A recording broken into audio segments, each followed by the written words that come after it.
আপনারা দেখবেন যে শিবির যেভাবে হলে হলে আতরবিলি করছে, শিক্ষার্থীদেরকে খাসির মাংস দিয়ে ভাত খাওয়াচ্ছে, বিরিয়ানি পার্টি করছে, মুড়ি পার্টি করছে। এটা সুস্পষ্টই তারা কালো টাকার ছড়াছড়ি হিসেবে রাজশাহী বিশ্ববিদ্যালয় প্রতিষ্ঠিত করতে চাচ্ছে। আমরা বিশ্ববিদ্যালয় শিক্ষার্থীদেরকে বিনীত আবেদন এবং অনুরোধ জানাতে চাই, বলতে চাই, বিশ্ববিদ্যালয় শিক্ষার্থীরা অত্যন্ত ম্যাচিউরড এবং তাদের যথেষ্ট আত্মসম্মান বোধ আছে। তারা কালো টাকার কাছে বিক্রি হয়ে যাবে না। তারা তাদের যোগ্য নেতৃত্বকে ব্যালটের মাধ্যমে বাছাই করবে, সেই প্রত্যাশা বিশ্ববিদ্যালয়ের শিক্ষার্থীদের কাছে করি। সুষ্ঠু নির্বাচন আশা করা আসলে আমাদের জন্য একটা শঙ্কার বিষয়, আমরা আশঙ্কা করছি।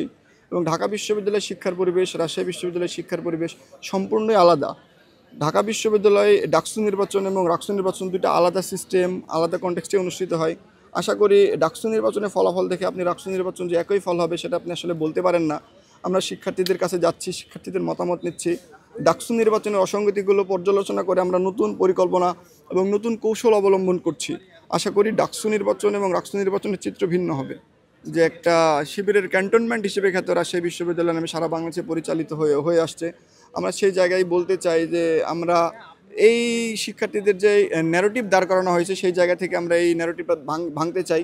আমরা শিক্ষার্থীদেরকে বলতে চাই যে জাতীয়তাবাদ, রাজশাহী বিশ্ববিদ্যালয়ে জাতীয়তাবাদী আদর্শ যেন প্রতিষ্ঠিত হয়, সেজন্য আমরা শিক্ষার্থীদের কাছে যাচ্ছি, শিক্ষার্থীদের মতামত নিচ্ছি, শিক্ষার্থীদের কাছে সেই বাণী আমরা পৌঁছাই দিচ্ছি।